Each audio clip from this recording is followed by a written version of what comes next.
Hello, ma'am. Ito po yung ginawa ko sa 1 week na pag-uwi ko galing school. Ayan.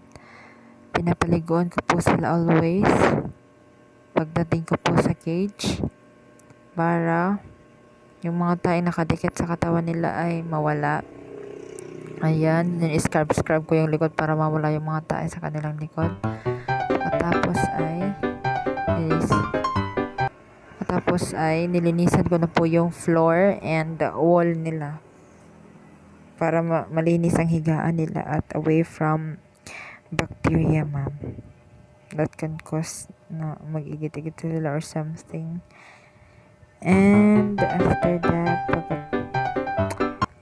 pagkatapos ito, ma'am, pagka man ako limpyo og kuan, gisunod na nako ang pagbahog sa ila. Yan.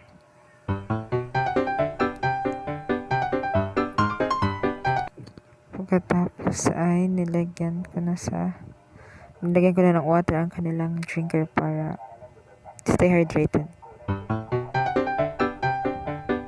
And ito po sila na kumakain.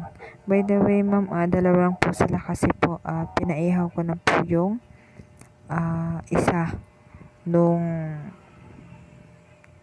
May 9 po. Lalagay ko po dito yung picture.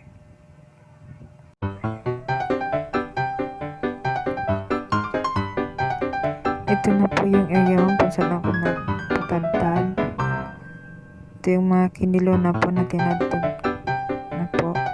At ready for delivery na po yan, ma'am.